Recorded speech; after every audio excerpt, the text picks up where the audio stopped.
To guard your good deeds from nafs and shaitan, seek refuge in Allah and follow the Quran. To guard your good deeds from nafs and shaitan, seek refuge in Allah and follow the Quran. Refuge in Allah and follow the Quran.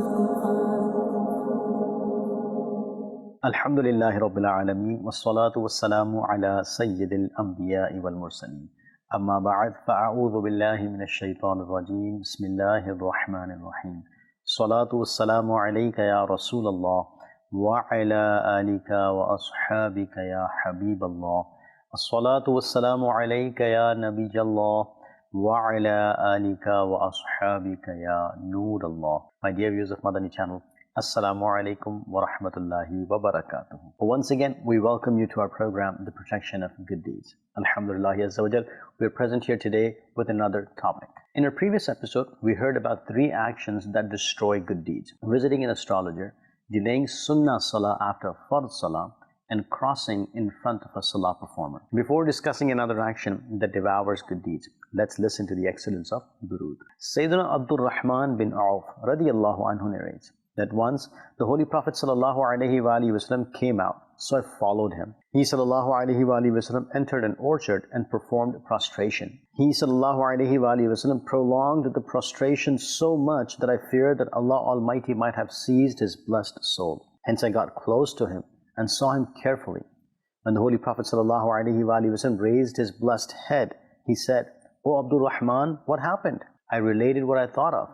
He ﷺ said, "Jibreel said to me, doesn't it please you that Allah Almighty proclaims, I will send down mercy upon the one who recites durood upon you, and I will send down safety upon the one who sends salam upon you. Sallu ala al-Habib, sallallahu ala Muhammad, sallallahu alayhi wa alihi wa sallam." My dear viewers of Madani Channel, the topic which we're going to discuss today is committing sin in solitude. Indeed, concerning individuals who outwardly display piety, yet indulge in sin when alone, there is a warning that their virtuous deeds are nullified. In this regard, Sayyidina Thoban radiyallahu anhu narrates that the Holy Prophet sallallahu alayhi wa sallam said, "In my ummah, I know the people that when they come on Judgment Day, their good deeds will be similar to the mountains of Tihama, but Allah Almighty will turn them worthless like the dust particles that are visible through a window opening through which light travels." Sayyidina Thoban radiyallahu anhu said,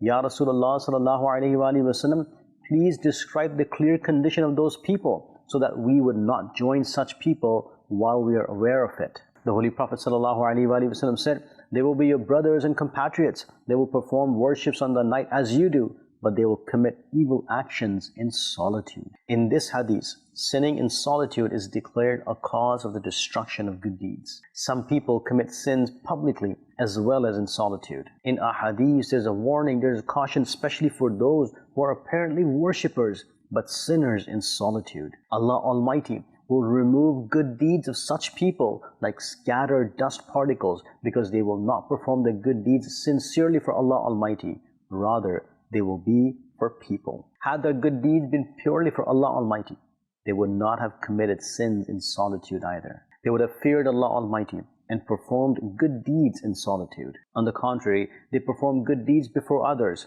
and sin in solitude, and their good deeds will be destroyed. About those who sin publicly and solitude, Allah Almighty states in the Holy Quran, وَذَرُوا ظَاهِرَ الْإِثْمِ وَبَاطِنَهُ إِنَّ الَّذِينَ يَكْسِبُونَ الْإِثْمَ سَيُجْزَوْنَ بِمَا كَانُوا يَقْتَرِفُونَ. Translation from Kanzul Irfan: refrain from all outer and inner sins. Indeed, those who earn sin shall soon be given recompense of that which they pursued. There are 2 opinions in the commentary of outer and inner sins.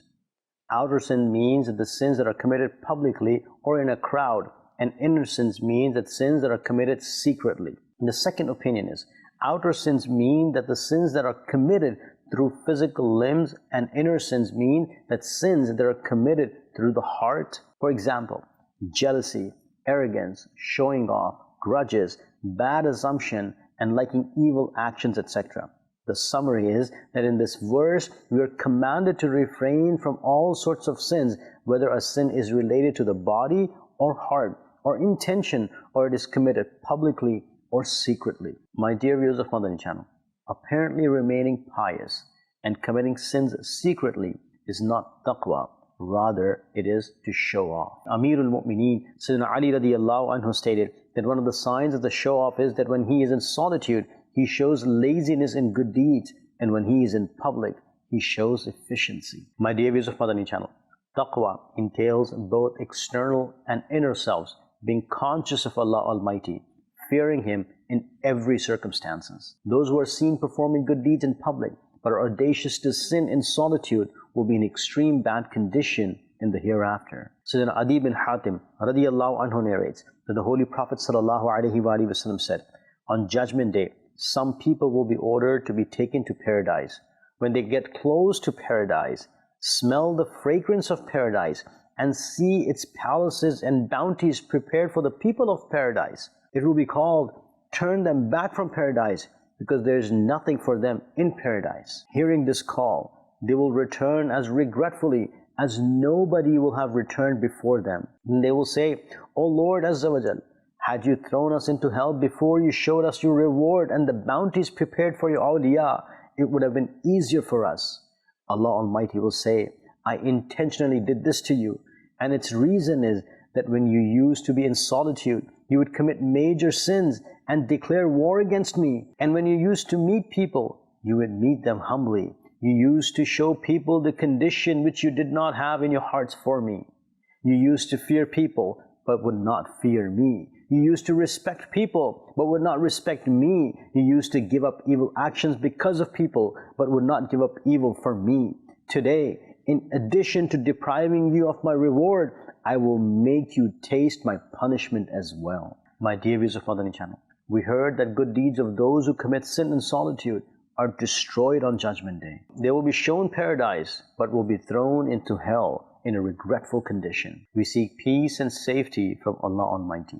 Ameen bijahi Nabi Kareem sallallahu alayhi wa sallam. Sallu ala al-Habib sallallahu ala Muhammad sallallahu alayhi wa sallam. My dear viewers of Madani Channel, all of us should reflect upon ourselves and think about our conditions, fearing that we might have been involved in committing sins secretly. Ask yourself, do you show piety before people but get involved in sin as soon as we are in solitude? If it is so, then we should immediately perform repentance and keep our outer and inner self in a state in which Allah Almighty likes to see us. Definitely, Allah Almighty is watching His bondsmen at all times. Just like Allah Almighty watches our outer self, He is aware of our inner self as well. Nothing is hidden from Allah Almighty.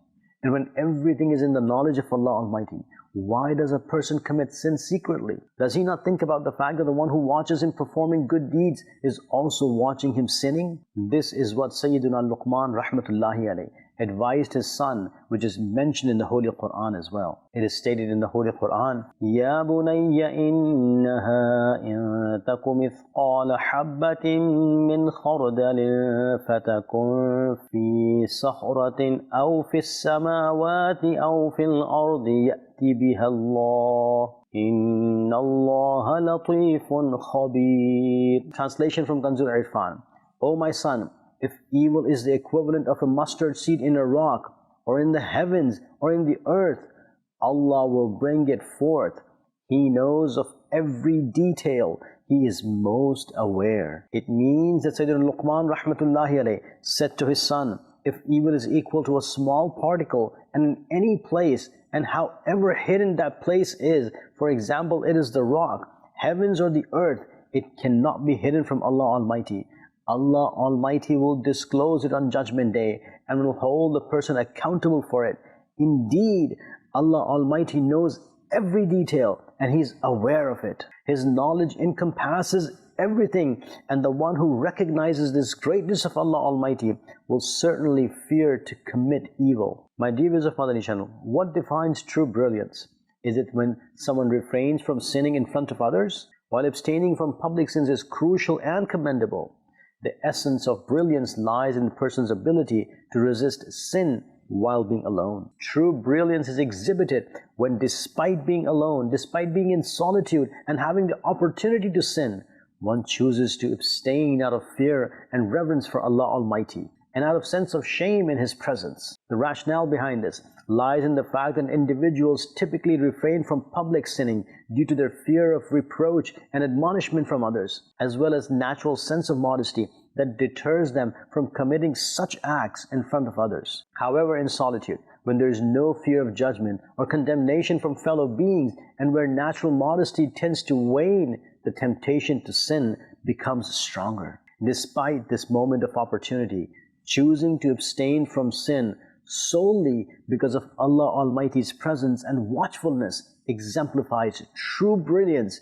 that draws one closer to Allah Almighty. This achievement is a result of both personal effort and divine enablement. Conversely, engaging in secret sins holds no consequence for those whose hearts have become darkened due to persistent wrongdoing. These are the individuals warned of the nullification of their good deeds and destined to be presented with paradise on the Day of Judgment, only to be cast into hell thereafter. We seek refuge with Allah Almighty. And not only this, if Allah Almighty wills, He will hold the people accountable in their graves as well. Sayyidina Abdullah bin Zayd radiyallahu anhu states, "On the beginning of lunar nights, I passed by a graveyard and saw a deceased person coming out of his grave. He was pulling a chain. Then I saw a person who was holding that chain. He pulled that person who was coming out of the grave towards him and took him back into the grave. Then I saw that person torturing the deceased person, and the deceased person was saying, 'Did I not used to offer salah? Did I not take a bath when it was obligatory upon me? Did I not used to fast?' The torturing person replied, 'Yes, why not? You would really do these things, but when you used to sin in solitude, you would not fear Allah Almighty.' May Allah Almighty safeguard us from every sin, especially from sinning in solitude. Ameen bijahi Nabil Kareem sallallahu alayhi wa sallam. Sallu al Habib sallallahu ala Muhammad sallallahu alayhi wa sallam.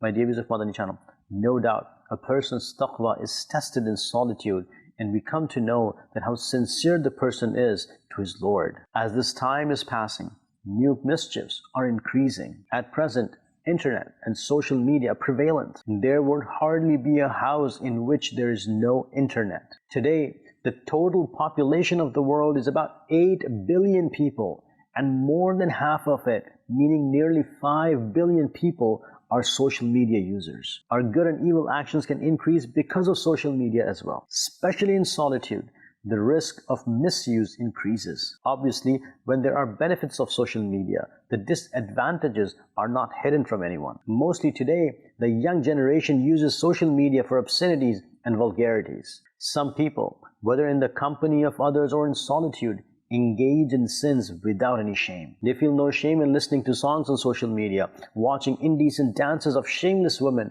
or viewing romantic or immoral dramas. However, they also use solitude for viewing obscene content, spreading rumors to defame others, creating fake photos or videos by stealing someone's identity, inciting people by fabricating news to destabilize the country, and engage in reprehensible activities. There are many social media users whom people consider decent and pious, but amongst them, some are those who use social media for sinful actions as soon as they get a chance. My dear viewers of Madani Channel, a person can save himself from the eyes of people by sinning in solitude, but Allah Almighty is watching him. People who sin secretly should dispel this misunderstanding that nobody is watching them, because whether someone is watching them or not, Allah Almighty is watching them. وَاتَّقُوا اللَّهَ وَاعْلَمُوا أَنَّ اللَّهَ بِمَا تَعْمَلُونَ بَصِيرٌ. Translation from Kanzul Irfan, and fear Allah and know that Allah sees all that you do. My dear viewers of Madani Channel,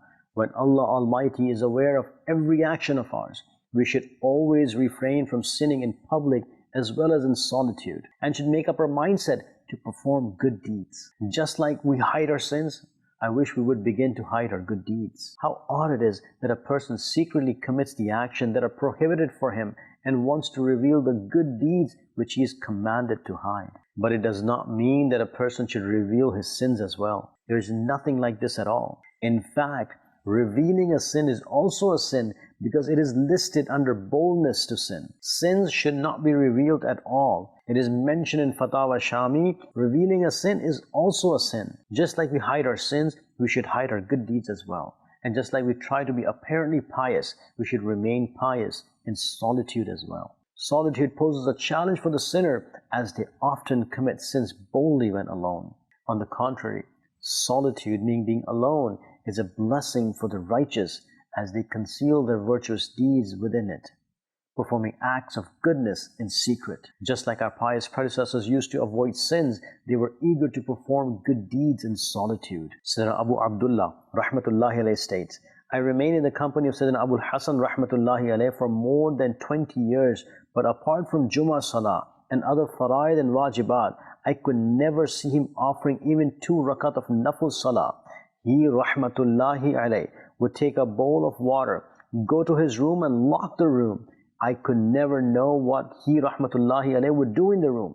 One day, his son began to cry loudly. His mother was trying to still him. I asked, why is this child crying so much? His wife replied, his father, meaning Sayyidina Abu Hassan Tusi rahmatullahi alayhi, enters the room, recites the Holy Quran and weeps, so he also hears his voice and begins to cry. Sheikh Abu Abdullah rahmatullahi alayhi states, to avoid showing off, Sayyidina Abu Hassan Tusi rahmatullahi alayhi used to make so much effort to hide his good deeds that before he came out of his special room after performing worship, he would wash his face and apply kohl to his eyes so that nobody could guess after looking at his face and eyes that he wept, that he cried. My dear viewers of Madani Channel, did you hear that our pious predecessors used to consider solitude a source of closeness to Allah Almighty? Today, in the age of mischief, we need to follow in the footsteps of our pious predecessors.